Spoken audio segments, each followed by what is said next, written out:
Welcome back to Taking a Look. This is session 2, the mess we are all in.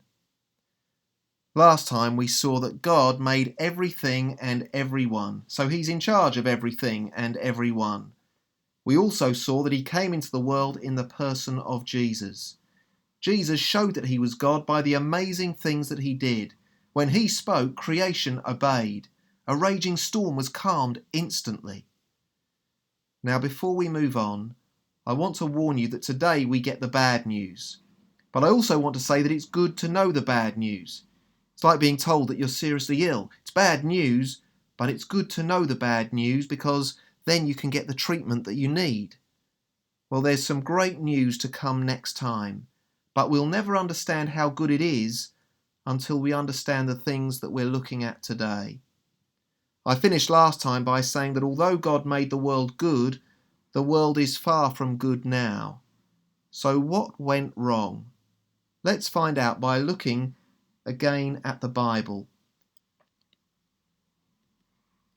Genesis chapter 2 verses 16 and 17. And the Lord God commanded the man, "You are free to eat from any tree in the garden, but you must not eat from the tree of the knowledge of good and evil, for when you eat of it, you will certainly die." Genesis chapter 3 verses 1 to 5.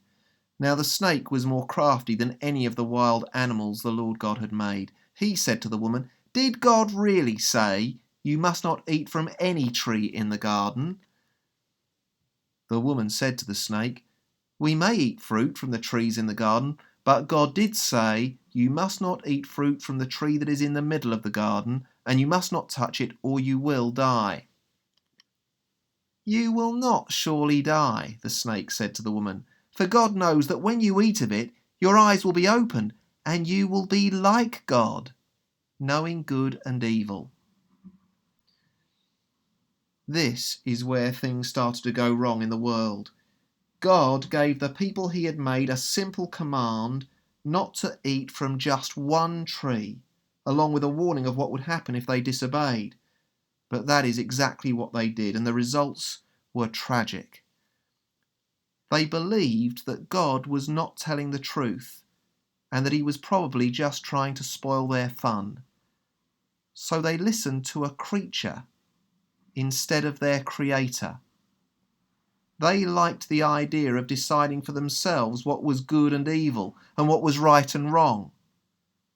They imagined that they could be in charge, and so they rejected the God who is really in charge.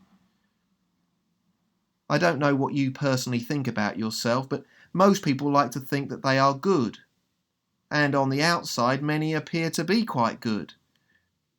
If asked to describe themselves, many people would come up with a list of achievements or characteristics. They might say that they are good or hard-working or honest or loving or helpful or kind or tolerant, and so on. That's how we often see ourselves.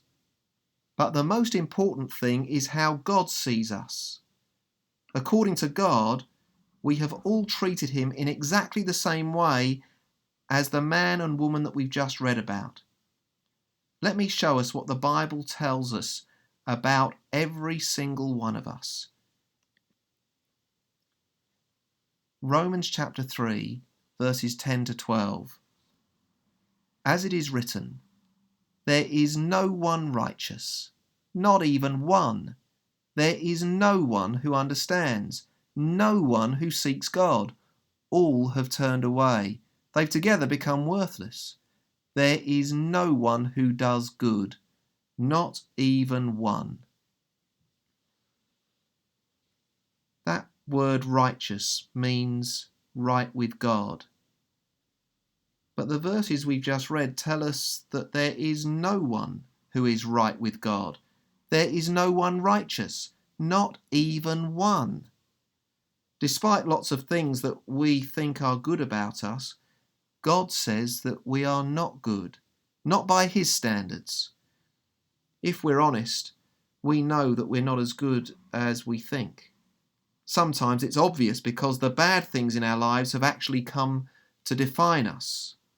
We are known as an alcoholic or a drug addict or a thief or a hard man or a gossip, or we're known for our selfishness or our greed.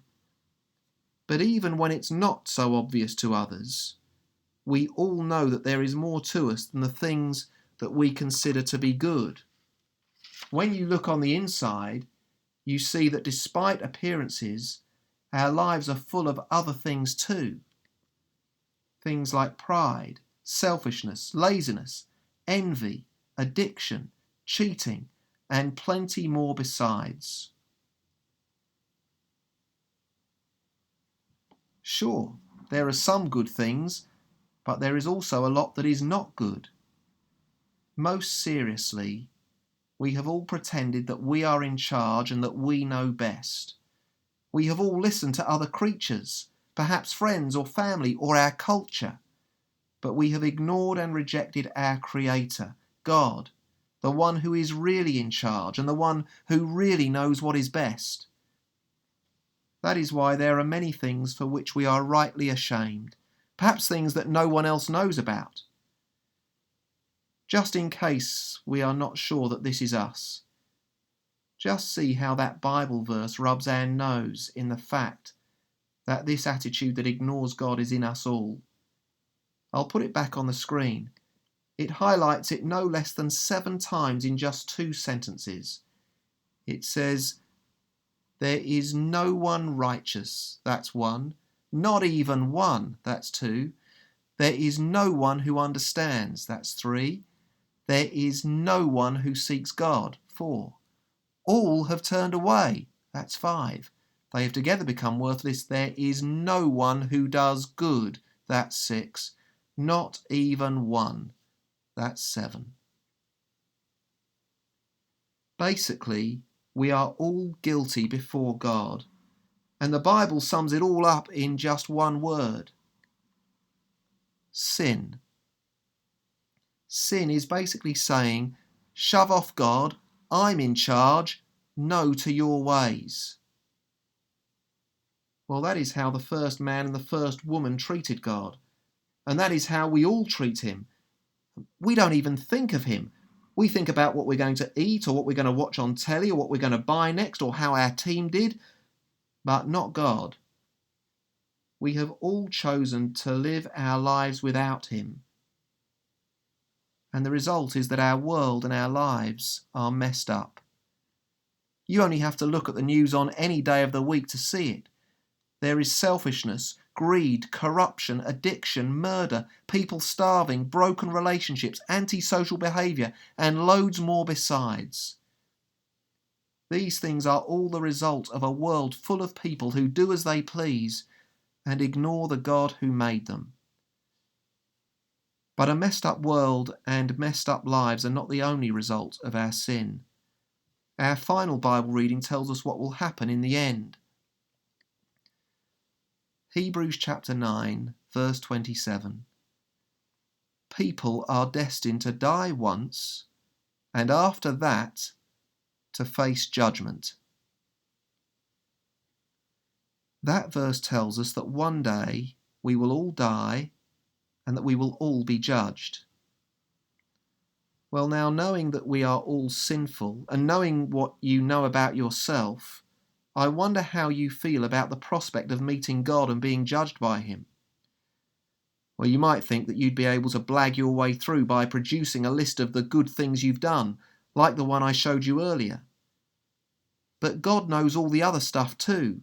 He knows we've ignored him. He knows all the details of our lives. And as we've seen today, he tells us that we are all guilty. It means that when it is our turn to meet God, we'll be in big trouble. God is perfectly just. The punishment for ignoring him perfectly fits the crime. If we've chosen to live our lives without God, the Bible tells us that God will let us have our own way, and that we shall spend all eternity without him. It's what the Bible calls hell. Hell means being separated from God forever, and also from all the good things that he has made for us to enjoy: fun, food, family, friendship, fry-ups, football, whatever.